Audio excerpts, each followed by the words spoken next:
Students, कैसे हैं आप सब। उम्मीद करती हूँ आप लोग अच्छे होंगे। आज आपकी वर्कशीट नंबर 127 आई है, इसे अच्छे से लेबल कीजिए। मैथ्स की है, क्लास लिखिए, अपना नाम, अपने टीचर का नाम, डेट सब आप लोग लिख लेंगे। चलिए पढ़ना शुरू करते हैं।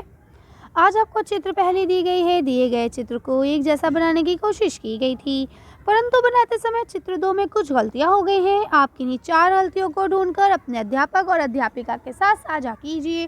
तो चलिए बच्चों, हम लोग ढूंढ लेते हैं कि इसमें 4 गलतियां कौन सी हैं। चलिए तो देखते हैं। अगर आप देखें तो यहाँ पे बटरफ्लाई का मुंह देख सकते हैं, इसकी आइज़ देख सकते हैं, इसकी भी आइज़ आप देख सकते हैं, इसकी आप चोंच भी देख सकते हैं, इसका आप पर भी देख सकते हैं। यहाँ पे ये पानी और यहाँ पे पानी नहीं है, ये देखिए, है ना। तो इस तरह से बहुत सारे पॉइंट्स हैं जो आप लोग देख सकते हैं। चलिए हम लोग आगे चलते हैं। तो इसमें से जो आपको अच्छा लगे आप बता देंगे। आज हम लोग पढ़ने वाले हैं परिमाप और क्षेत्रफल के बारे में। तो बेटा, हमने पिछली बार जाना था कि परिमाप का क्या मतलब होता है, सिर्फ बॉर्डर, है ना, सिर्फ इस बॉर्डर पे लगने वाली चीज़। अब अगर हम बात करें क्षेत्रफल की, तो क्षेत्रफल का मतलब होता है कि इसके पूरा अंदर आने वाली चीज़ भी, है ना, कि इसके अंदर कितना सामान आएगा, वो भी क्षेत्रफल होता है। ठीक है। अब देखिए, जैसे यहाँ लिखा हुआ है, एक राजा को एक 40 सेंटीमीटर लंबा तार मिला, ठीक है, जिसे मोड़कर उसने अलग अलग आयताकार यानी कि रेक्टेंगल बनाए। पहली बार उसने जो चित्र बनाया वो ये वाला बनाया, ठीक, और दूसरी बार जब उसने चित्र बनाया तो ये वाला बनाया। ठीक है।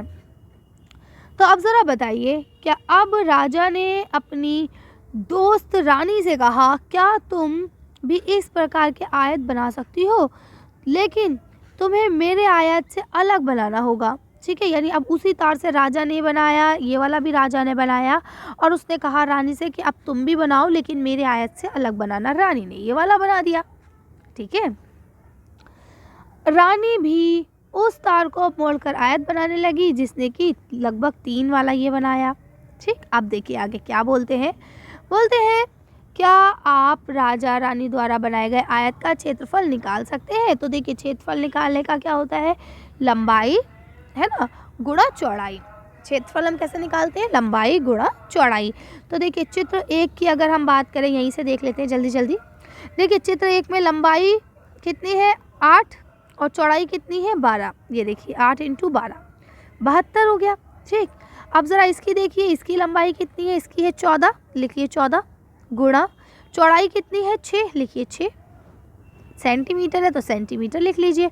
अब ज़रा इसको करिए, 6 चौक कितना होता है, 24, यानी 24 का 4, कैरी लगी 2।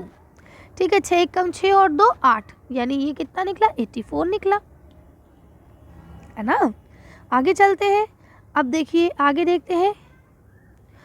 रानी वाले का देखिए यहाँ पे ज़रा, ये है आपका 16 × 4, करिए। 6 चौक कितना होता है, 6 चौक होता है 24। ये देखिए, इन्होंने जो 12 लिखा है ना, ये गलत लिखा, 72 जो लिखा है ना, ये इन्होंने गलत लिखा है बेटा, क्योंकि देखिए 8 दूनी कितना होता है, 16, क्या कितना, 16, ठीक, और 8 × 8, है ना, तो 8 और 1 9, तो ये 96 हुआ, लंबाई गुणा चौड़ाई।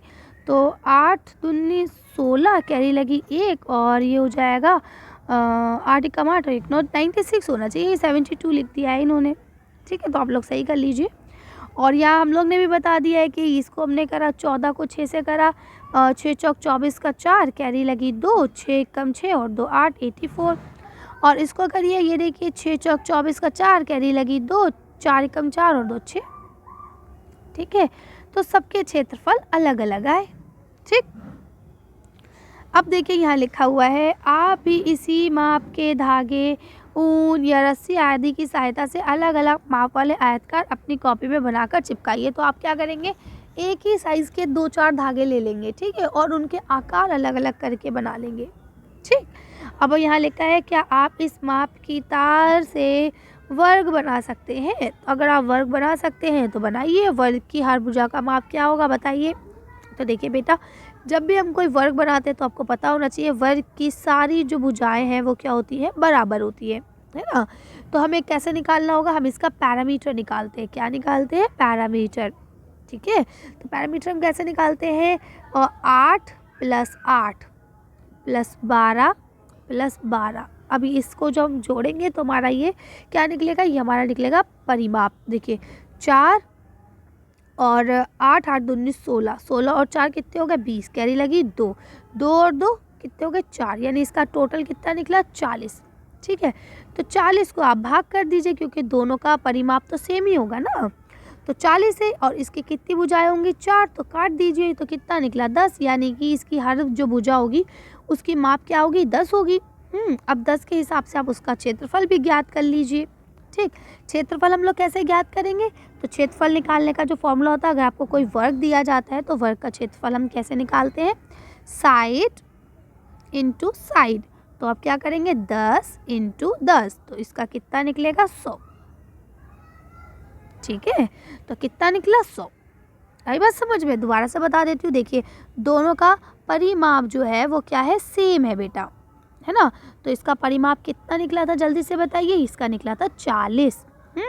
तो परिमाप सेम है, तो परिमाप से जब हम निकालने का फॉर्मूला होता है तो हम क्या करते हैं, परिमाप तो 40 निकल गया और इसको परिमाप निकालने का फॉर्मूला होता है a इंटू 4। ठीक, जब यहाँ 4 इंटू में तो यहाँ किस में हो जाएगा, डिवाइड में। जब हम इसे कट करेंगे तो हमारा आंसर क्या बनेगा 10, है ना। तो यानी a की वैल्यू कितनी निकली 10। अब यानी हमारा एक साइड कितने का निकला 10 का, और जब हम क्षेत्रफल निकालते हैं तो साइड को साइड से मल्टीप्लाई कर देते हैं, हमारा आंसर आ जाता है। ठीक है, चलिए तो उम्मीद करती हूँ आपको समझ में आ गई होगी। आज की वर्कशीट को हम यही खत्म करते हैं। आज की वीडियो में बस इतना ही। अगर आपको मेरी वीडियो पसंद आई हो तो प्लीज़ इसे लाइक और शेयर करें। अगर अभी तक आपने हमारे चैनल को सब्सक्राइब नहीं किया तो प्लीज़ हमारे चैनल को सब्सक्राइब करें। Thank you for watching.